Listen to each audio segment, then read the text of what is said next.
Voici les plus grandes roches sur Terre. Ce ne sont pas des cailloux ni des falaises, mais des murs massifs de pierres solides s'élevant à des centaines de mètres dans le ciel. Rejoignez-moi pour la vidéo d'aujourd'hui, je vais vous présenter les 15 plus grandes roches de la planète. Numéro 15. Commençons par le numéro 15, la roche équilibrée. À l'intérieur du sud de l'Australie se trouve le lac Katitanda Eyre, le plus grand lac salé d'Australie, et c'est l'un des points naturels les plus bas du continent. Lorsqu'il est sec, ce qui est la plupart du temps, le lac devient une vaste étendue de croûte, de sel, qui s'étend sur des milliers de kilomètres carrés. Dans certaines zones autour des marges du lac et des hauts plateaux désertiques voisins, de grandes roches isolées et des formations équilibrées se détachent du paysage. Le lac Eyre se situe à environ 15 mètres sous le niveau de la mer à son point le plus bas.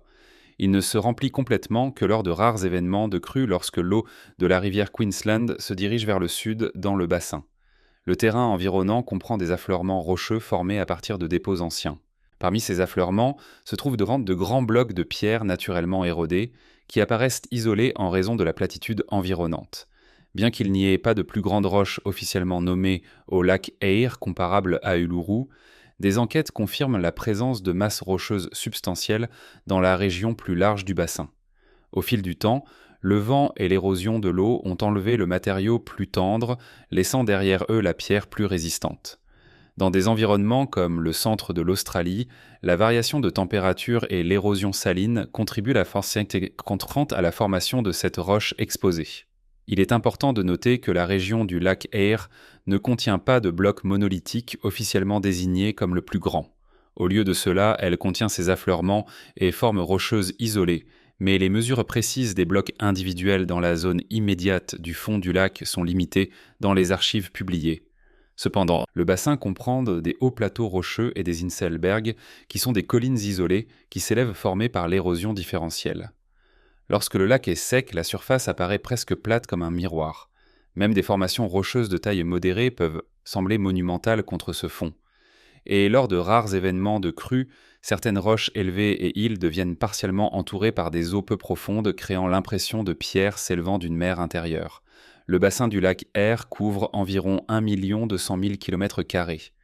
Et bien qu'il soit plus célèbre pour son hydrologie que pour un seul bloc géant, ces marges rocheuses exposées représentent une formation étonnante façonnée par des processus environnementaux à long terme. Numéro 14. El Capitan. Dans la vallée de Yosemite en Californie, El Capitan est l'un des plus grands monolithes de granit exposés au monde. Il est situé dans le parc national de Yosemite et est largement considéré comme l'un des morceaux de granit les plus massifs de la planète. El Capitan mesure environ 3000 pieds de haut de la base au sommet le long de sa face verticale. Il est principalement composé de granit formé profondément sous terre et au fil de millions d'années, le soulèvement et l'érosion ont enlevé la roche sous-jacente exposant le corps de granit. C'est une partie du batholite de la Sierra Nevada. C'est une masse de roches ignées intrusive, mais ce qui rend El Capitan remarquable, c'est l'énorme échelle de sa face exposée. Bien qu'il ne soit pas techniquement un bloc détaché comme pourrait l'être un erratique glaciaire, El Capitan se qualifie comme l'une des plus grandes masses rocheuses exposées sur Terre. Le volume visible de granit est immense, bien que les calculs exacts sur sa masse totale ne soient généralement pas cités. El Capitan est également important dans l'histoire de l'escalade. La première ascension de sa voie du nez a été réalisée en 1958 par Warren Harding, Wayne Mary et George Whitmore. Aujourd'hui, c'est un lieu central pour l'escalade en grande paroi. En termes d'échelle mesurable, le relief vertical d'El Capitan d'environ 900 mètres le rend plus haut que de nombreux gratte-ciel empilés bout à bout. Cependant, contrairement aux structures artificielles, c'est une seule masse rocheuse naturelle qui a été façonnée par la géologie. La distinction entre un bloc et un monolithe est importante ici. Un bloc est généralement défini comme une roche détachée de plus de 256 mm de diamètre. El Capitan n'est pas détaché. Il est mieux décrit comme une formation de granit monolithique.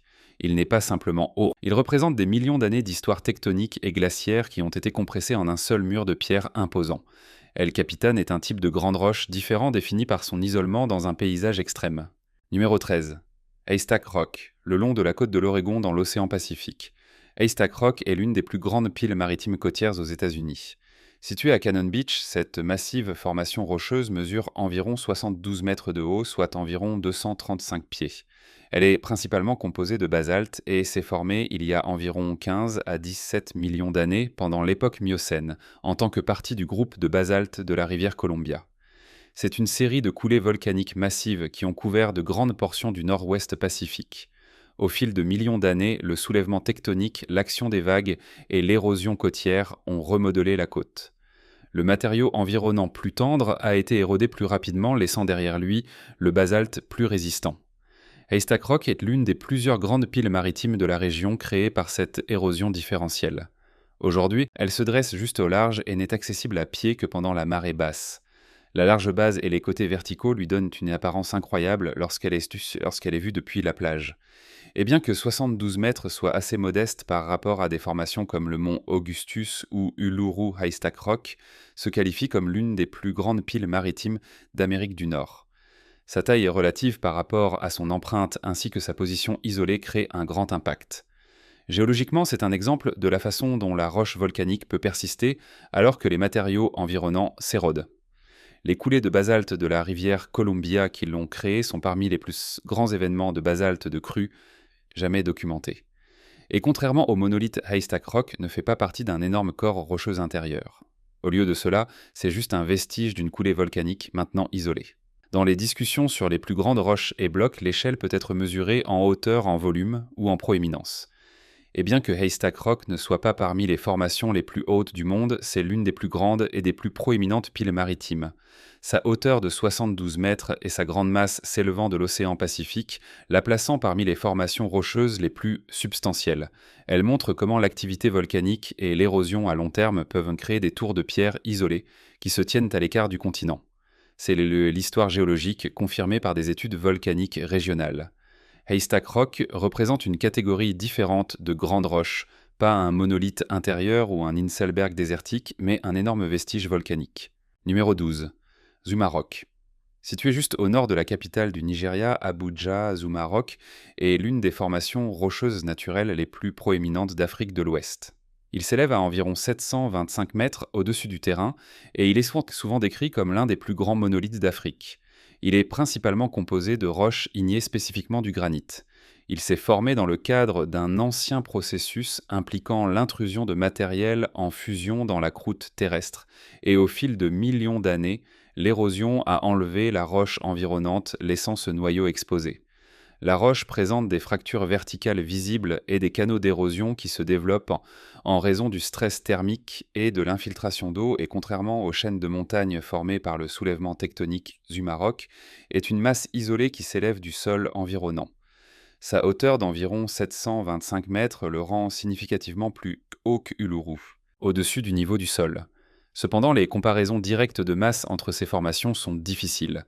Ce qui peut être confirmé, c'est que la dimension verticale exposée de Zuma Rock est substantielle.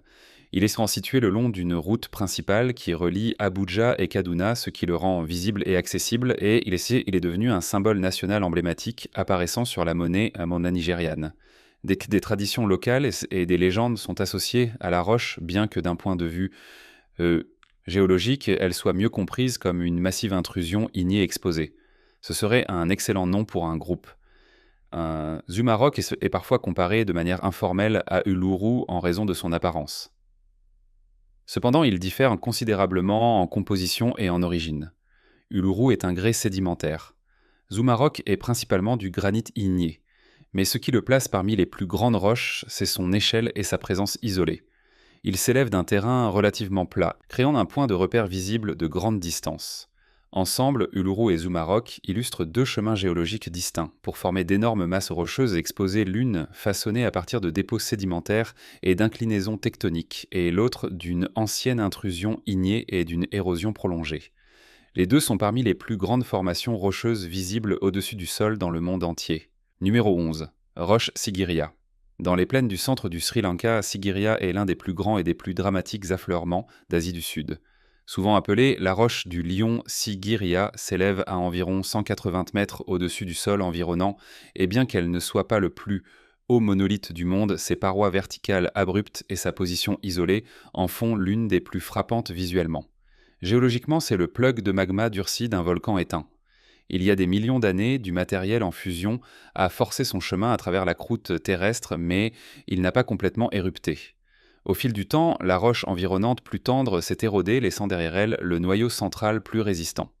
La masse rocheuse exposée est principalement composée de matériel igné solidifié. Les côtés sont raides et presque verticaux par endroits, montrant l'origine volcanique et l'érosion à long terme. Au 5e siècle de notre ère, le roi Kashyapa Ier a construit un complexe de palais fortifiés au sommet et des restes archéologiques confirment la présence de murs défensifs, de jardins et même de systèmes de gestion de l'eau. L'accès au sommet Arfachel a été conçu par des escaliers et des terrasses taillées dans la roche elle-même, bien qu'elle soit largement connue pour son importance archéologique. La base de sa proéminence réside dans la masse et la structure de la formation rocheuse. Contrairement aux erratiques glaciaires qui sont des blocs transportés déposés par le mouvement de la glace Sigiriya, reste physiquement connectée au substratum rocheux sous-jacent. Elle est donc classée comme un Inselberg, qui est une grande colline ou masse rocheuse isolée s'élevant d'une plaine. Sigiriya est maintenant un site du patrimoine mondial de l'UNESCO et elle reste l'un des lieux historiques les plus visités du Sri Lanka. Cependant, d'un point de vue géologique, son importance réside dans son échelle et ses origines. Elle représente un noyau massif de roches volcaniques exposées qui a été façonné par des forces naturelles sur une immense échelle de temps. Numéro 10. Peña de Bernal. Située dans l'état de Querétaro au Mexique, la Peña de Bernal est l'un des plus grands monolithes exposés des Amériques. Elle s'élève à environ 433 mètres au-dessus de la ville de Bernal. Cette formation rocheuse est largement reconnue comme l'une des plus hautes du monde, bien que les classements varient selon les méthodes de mesure et les définitions. La Peña de Bernal était un noyau exposé d'un ancien volcan. Comme Sigiriya, elle s'est formée lorsque le magma s'est solidifié à l'intérieur d'une cheminée volcanique. Au fil de millions d'années, l'érosion a ensuite enlevé la roche environnante plus tendre.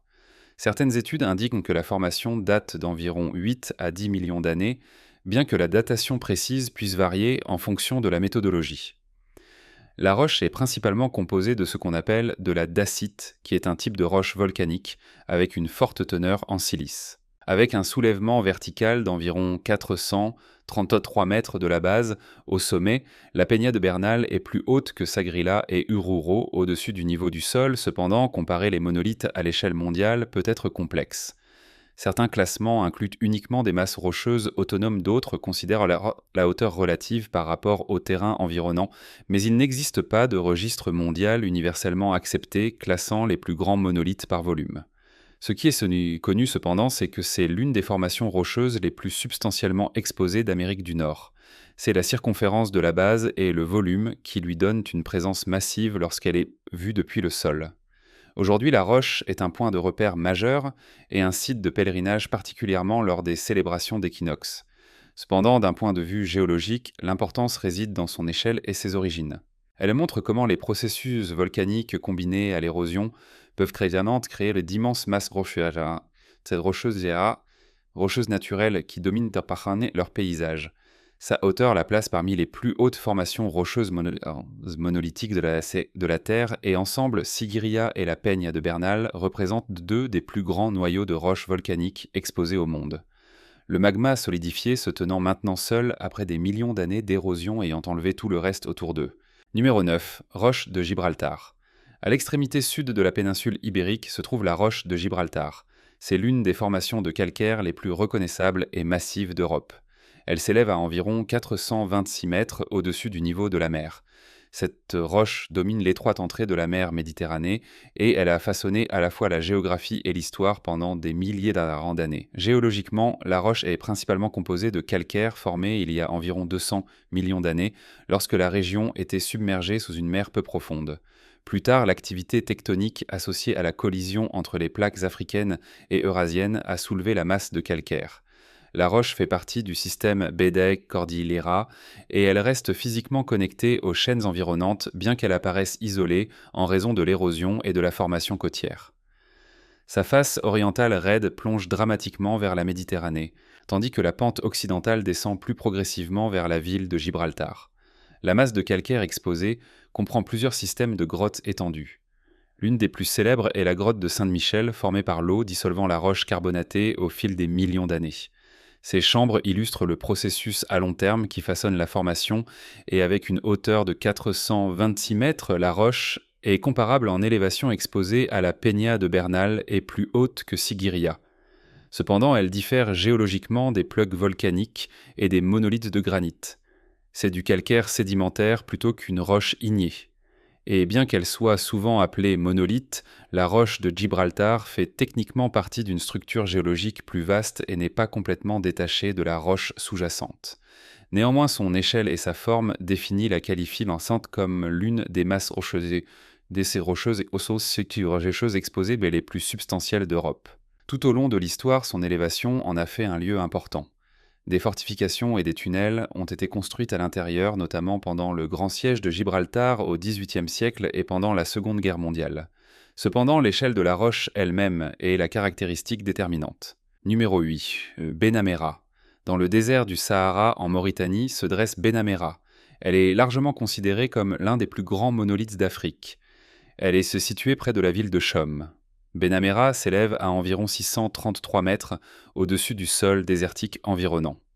Elle est principalement composée de granit, une roche ignée intrusive formée lorsque le magma s'est refroidi lentement sous la surface de la Terre. Le résultat est une massive formation rocheuse isolée qui s'élève d'un paysage relativement plat. Avec une hauteur verticale d'environ 633 mètres, Benamera est significativement plus haute que Uluru et Gibraltar au-dessus du niveau du sol, et certaines sources la décrivent comme le deuxième plus grand monolithe d'Afrique après Zumarok. Il n'existe pas de liste mondiale de monolithes standardisée, donc le classement se fait strictement par volume ou masse. Contrairement aux chaînes de montagnes qui s'étendent sur de longues distances, Benamera se dresse largement seul. La surface rocheuse en granit montre des signes d'érosion désertique à long terme, et les fluctuations de température, l'érosion éolienne et la fracturation mécanique ont façonné ses couches extérieures, mais malgré cela, le noyau reste solide et intact. Elle est également connue pour accueillir des installations artistiques à grande échelle à sa base ces dernières décennies. Cependant, ces ajouts modernes n'affectent pas la signification géologique de la roche. Et comme pour d'autres formations monolithiques, Benamera n'est pas un bloc transporté, elle reste une partie de la croûte terrestre exposée par l'érosion plutôt que déplacée par des glaciers ou des glissements de terrain. En termes géologiques, c'est un Inselberg, une colline ou une masse rocheuse isolée s'élevant d'une plaine. Sa hauteur mesurable et sa masse placent fermement Benamera parmi les plus grandes formations rocheuses exposées de la planète. Dans un paysage désertique avec peu de caractéristiques verticales, son échelle devient encore plus prononcée. Ensemble, la roche de Gibraltar et Benamera montrent deux origines différentes, le soulèvement sédimentaire et l'intrusion ignée, produisant toutes deux d'énormes masses rocheuses qui dominent leur environnement. Numéro 7. Passons au numéro 7. Mont Pain de Sucre.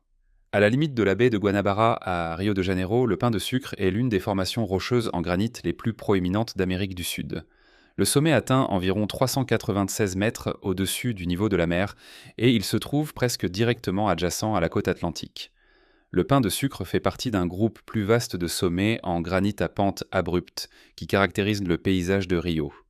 Ces formations se sont développées grâce à une combinaison d'intrusions ignées et d'érosion à long terme il y a environ 600 millions d'années durant la fin de l'époque précambrienne. Le magma s'est introduit dans une roche métamorphique plus ancienne et au fil du temps, l'érosion a enlevé le matériau environnant.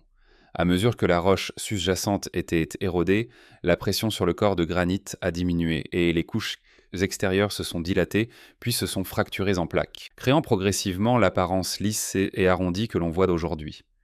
Ce même processus a façonné de nombreux dômes de granit dans le sud-est du Brésil et contrairement aux erratiques glaciaires ou aux blocs détachés, le pain de sucre reste connecté à la structure environnante. Il est classé comme un Inselberg, une colline isolée s'élevant d'une plaine ou d'une basse côtière.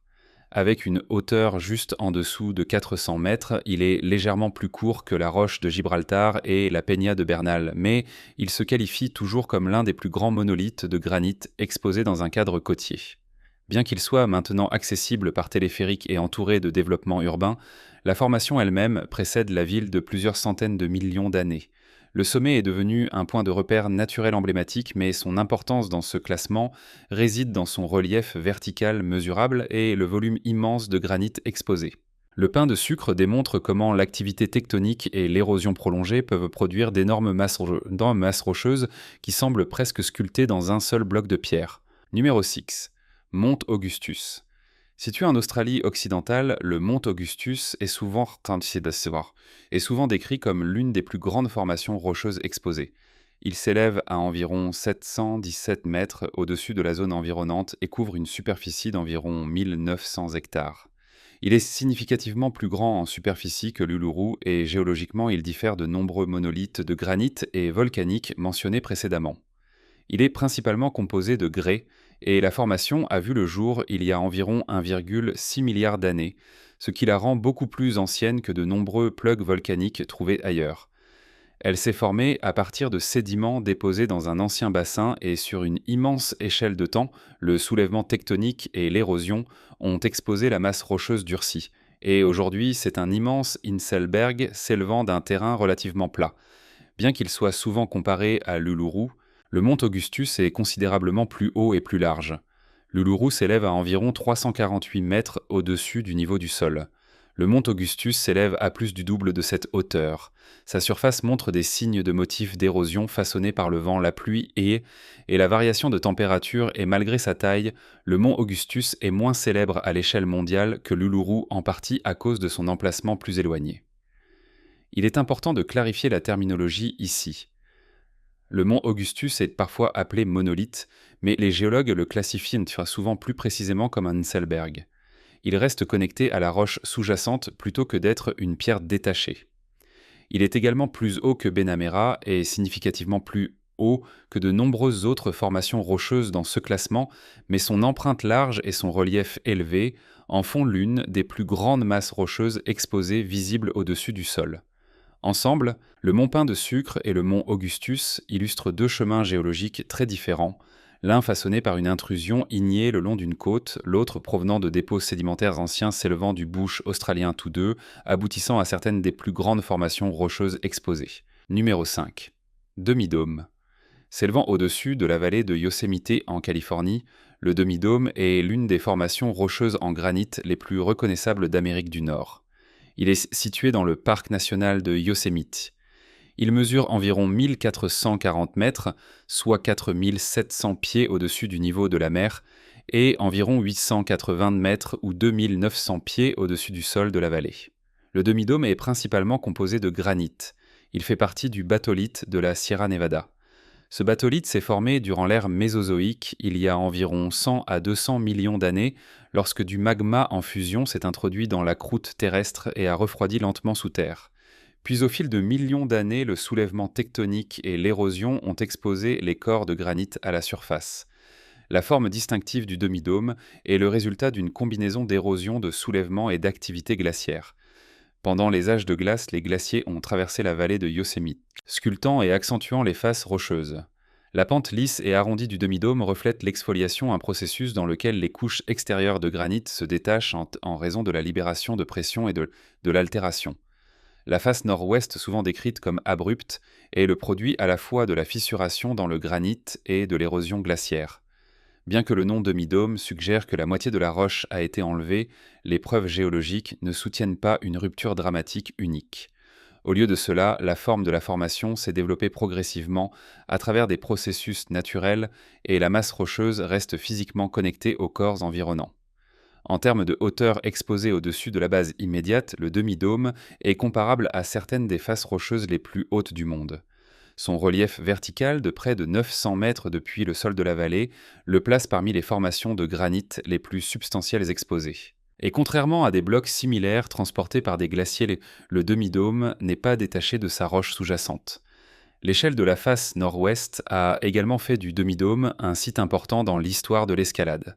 La première ascension technique a été réalisée en 1957 et aujourd'hui, des milliers de randonneurs montent à l'aide de câbles installés sur la pente et pendant la saison estivale.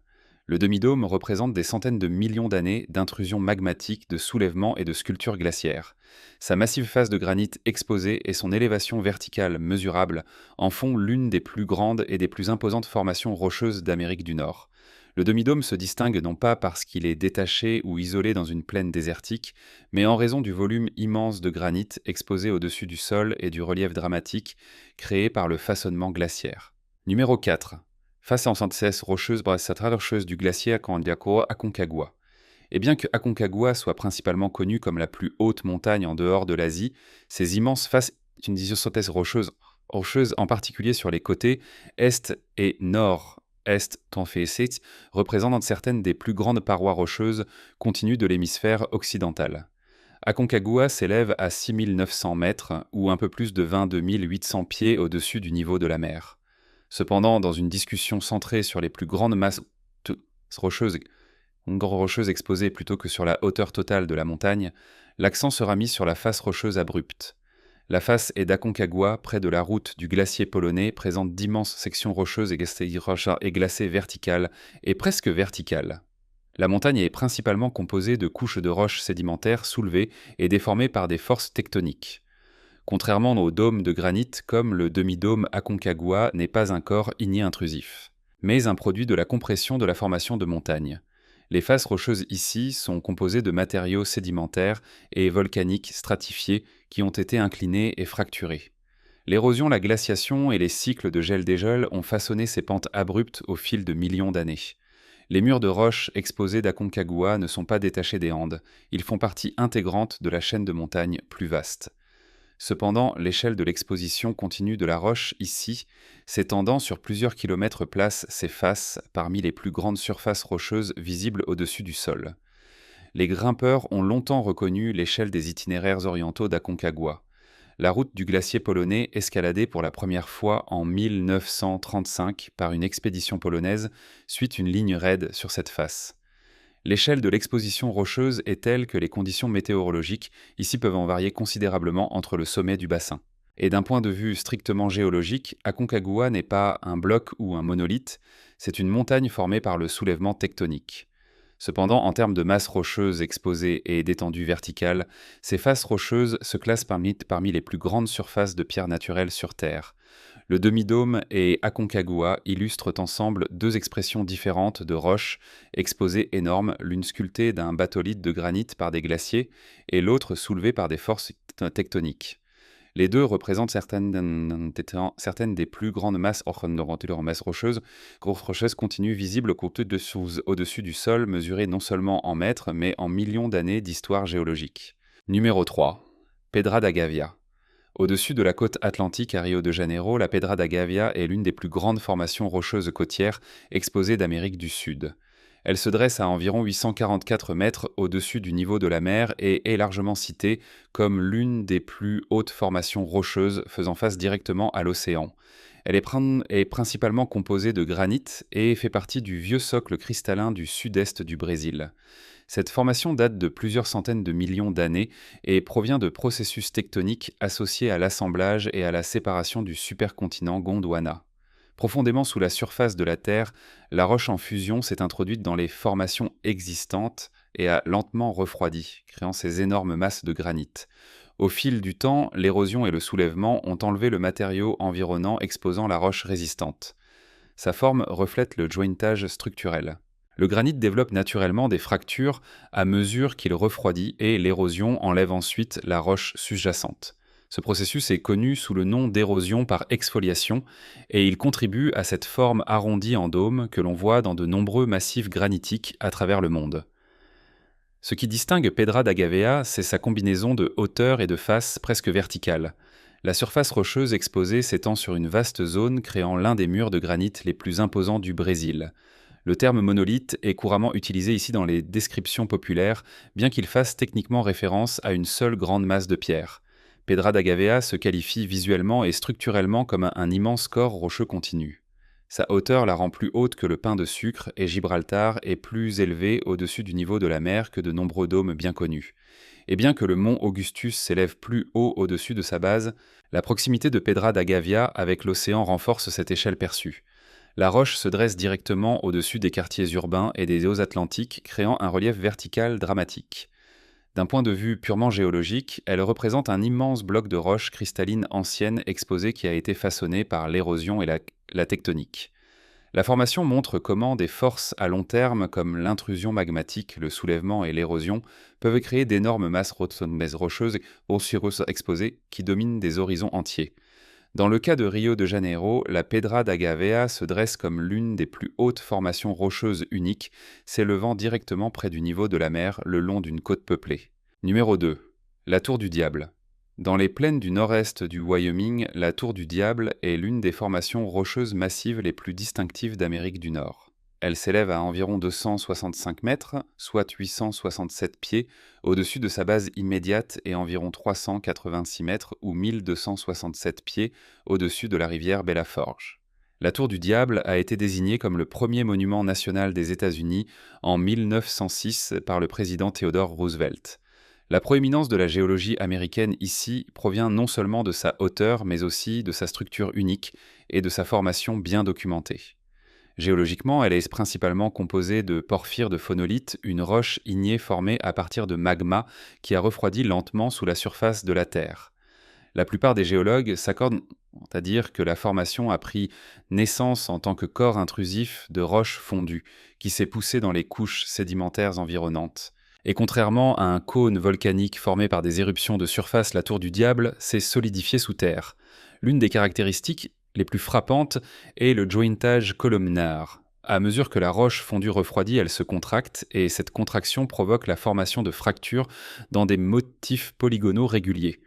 À la Tour du Diable, ces fractures produisent de grandes colonnes verticales, beaucoup d'entre elles étant hexagonales, bien que des colonnes à 5 et 7 côtés existent également.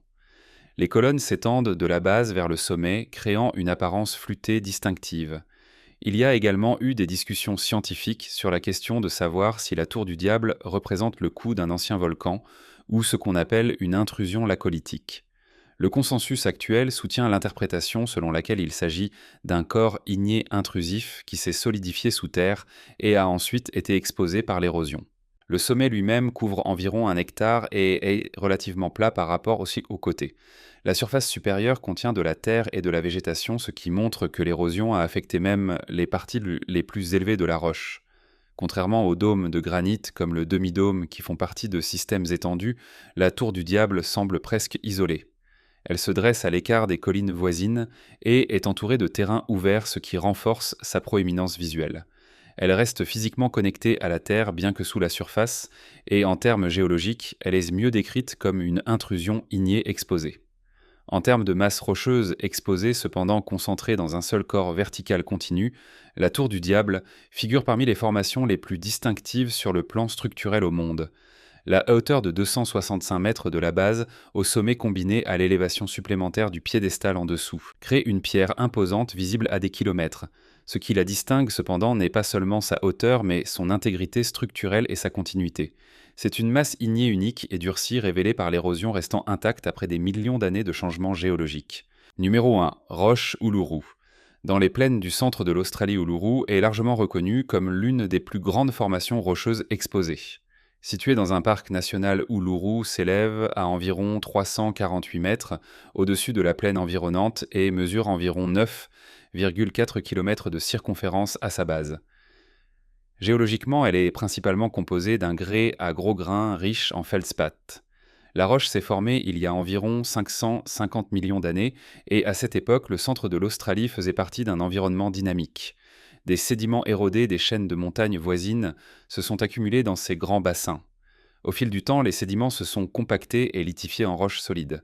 La formation d'Uluru est étroitement liée à l'orogenèse de Petermann, un événement majeur de formation de montagnes qui a eu lieu il y a environ 550 millions d'années, et pendant cette période. La compression par les forces tectoniques a soulevé des couches anciennes et ces couches ont été inclinées de manière abrupte et aujourd'hui, Uluru est incliné à près de 85 degrés par rapport à l'horizontale.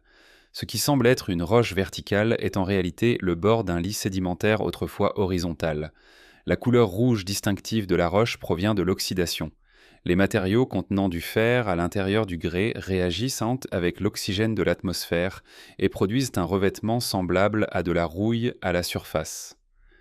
Lorsqu'elle est brisée ou récemment exposée, la roche sous-jacente est grise. Cette coloration rouge est donc un effet d'érosion de surface. La surface d'Uluru présente des grottes, des fissures et des motifs d'érosion formés au cours de millions d'années, et l'eau de pluie s'écoule le long de la face rocheuse abrupte pendant les tempêtes, sculptant des canaux et laissant des traînées sombres. Contrairement aux dômes de granit comme le demi-dôme ou aux plaques volcaniques comme la Peña de Bernal Uluru est sédimentaire. Ce n'est pas le noyau durci d'une intrusion de magma. Au lieu de cela, ce sont d'anciens sédiments compactés sous pression et exposés plus tard par l'érosion. Uluru est fréquemment décrit comme le plus grand monolithe du monde, mais les géologues mettent parfois en garde contre le terme monolithe, car il est imprécis. Le monolithe fait techniquement référence à une seule grande pierre. Uluru se qualifie visuellement comme une masse rocheuse continue au-dessus du sol. Cependant, elle reste physiquement connectée à la roche sous-jacente. Au-delà de la géologie, Uluru a une importance culturelle profonde. Elle est sacrée pour le peuple Anangu, les gardiens traditionnels de cette terre. De nombreuses caractéristiques de la roche sont associées à un système de lois et de traditions culturelles. Son ascension a été définitivement interdite en octobre 2019 par respect pour son importance culturelle. D'un point de vue scientifique, Uluru fournit des aperçus précieux sur les anciens processus, le soulèvement tectonique et l'érosion à long terme dans ces types d'environnements arides. Elle démontre le concept d'érosion différentielle où les sédiments environnants plus tendres sont progressivement usés par le vent et l'eau et les mesures volumétriques précises de sa masse totale ne sont pas couramment publiées. Cependant, compte tenu de sa hauteur, de sa circonférence et de son étendue souterraine, elle représente une énorme quantité de roches solides. Dans une comparaison mondiale des roches géantes, Uluru reste l'une des formations les plus étudiées, les plus photographiées et les plus scientifiquement documentées. Sa taille n'est pas définie uniquement par sa hauteur, mais par sa masse et son isolement. Elle représente des centaines de millions d'années de l'histoire géologique de la Terre concentrée en un seul bloc de pierre qui s'élève. Uluru illustre ce qui rend la plus grande roche du monde si captivante, l'échelle, l'histoire et la présence indéniable dans le paysage.